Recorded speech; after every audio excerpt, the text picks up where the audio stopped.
We needed 3 more states for many years. She has inspired activists in states that haven't passed it to contact their state legislators, and she has helped get 2 more to sign on just in the last 2 years.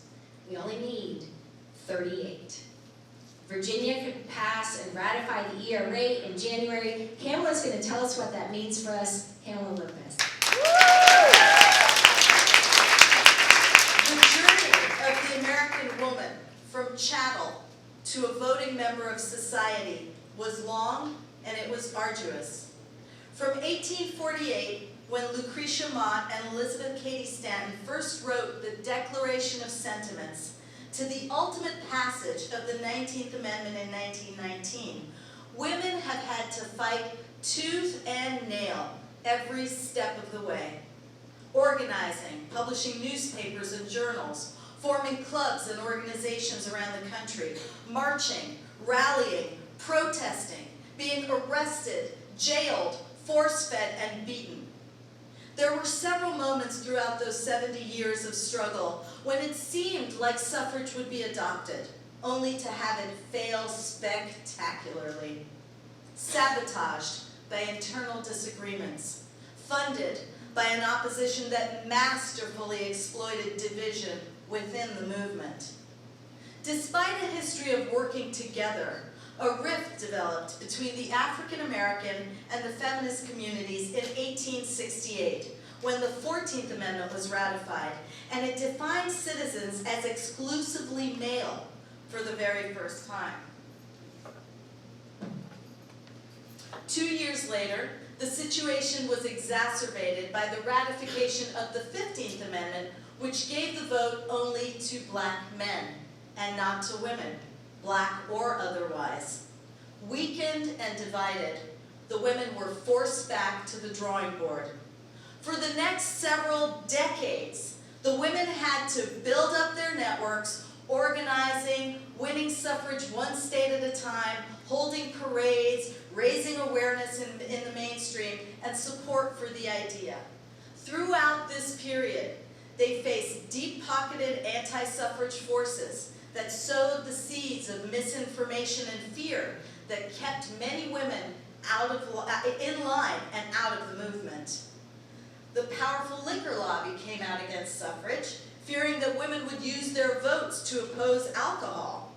Southern congressmen, corporate capitalists, and wealthy married women who were also opposed to suffrage used their resources to undermine it.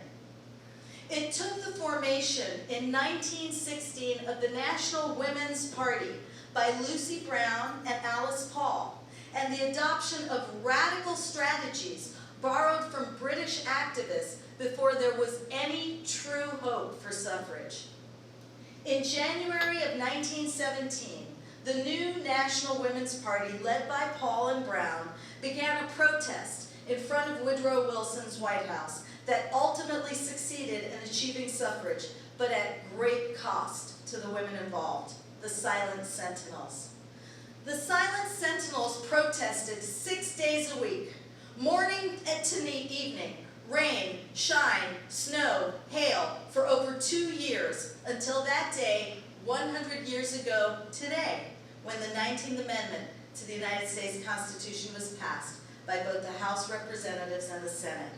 Throughout this long 2.5 years, many of the nearly 2,000 women who picketed were harassed, arrested, and unjustly treated by local and U.S. authorities, including the torture and abuse inflicted on them before and during this November 14, 1917 Night of Terror, where the nearly 40 guards were instructed to brutalize the suffragists, including beating Lucy Burns, chaining her hands to the cell bars above her head, and leaving her there all night. Public uproar about the horrible treatment of the incarcerated women forced the government to release them unconditionally and helped push the cause of suffrage to the forefront of the nation's consciousness. In the next session, first U.S. Congresswoman Jeanette Rankin, who had been elected just the year before, opened debate on the suffrage amendment on the floor of the House, and it passed. President Wilson then came out in support of it, and the following year the Senate followed suit and passed the 19th Amendment.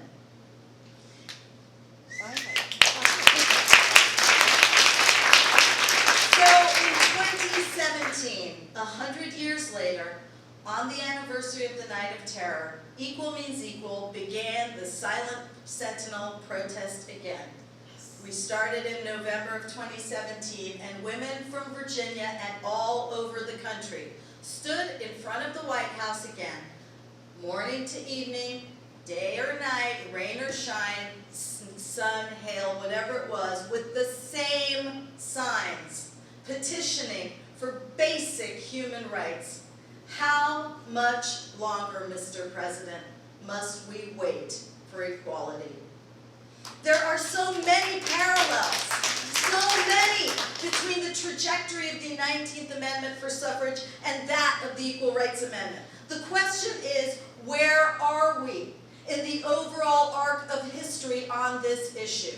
Are we at the 1-yard line, where this November we are going to elect women who see this as the existential issue that it is and will push Virginia over the finish line? Are we going to see history made when, come January, a new Congress in Virginia votes yes on the ERA and brings equality under the law to 161 million American women or girls?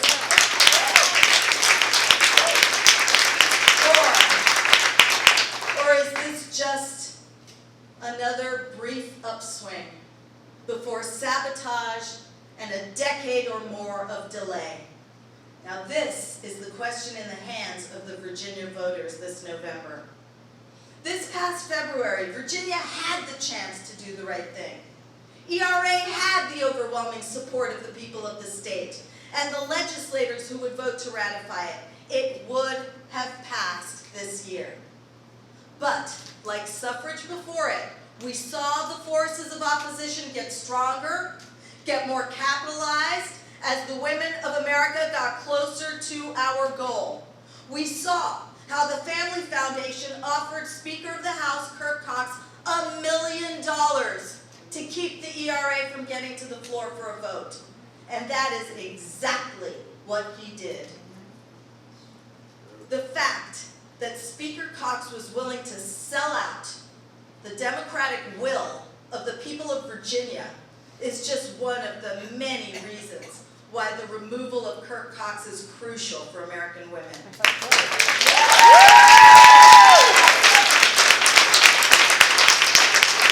And this will and must be handled by voting him out in November. Sheila Bynum-Coleman is running against Kirk Cox, and I am so excited that she is here tonight. We must all work together to make sure that Sheila takes out Speaker Cox once and for all.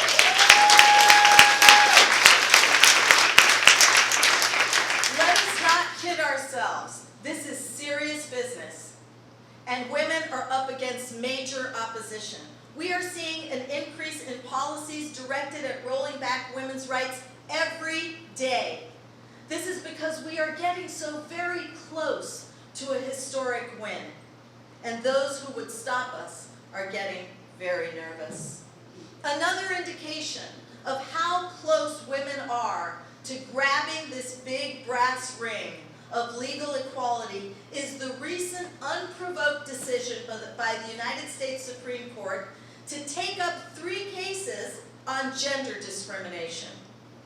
These are cases that will determine whether sex includes all people or not, whether sex covers gender or not.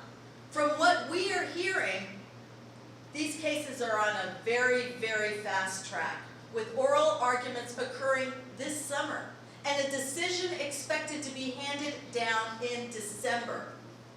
Now, why would the Supreme Court be looking at this issue right now? And how does it affect our fight for equal rights regardless of sex?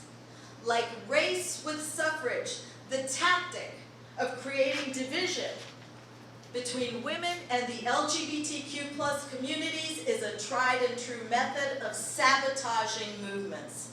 The idea this time is to use gender as the wedge, to divide and distract women and our allies from completing the ratification of the Equal Rights Amendment. But what our detractors may not realize is that we are quite a bit smarter than that. We have studied that history. We can easily recognize these tactics for what they are and make sure we outmaneuver them. How? First off, we will not allow ourselves to be distracted or divided again. We need to make sure that we do not put ourselves in the position ever again to allow power to rest in the hands of those who would do us harm. Those who would deny us inalienable rights, human rights, the right to equality under law and to not be oppressed or dominated by peoples or systems simply because of our sex. I do not need to detail the embarrassing shenanigans of the past political year in Virginia to underscore the importance of this upcoming November election. Suffice it to say, we are so close to making history in this state. It would be a real shame to let this golden opportunity pass us by. The opportunity to finally provide equality to all Americans under the U.S. Constitution. This promise, this equality for women, girls, men, boys, trans people can only be fulfilled if there is robust participation in the upcoming state election here in the state of Virginia.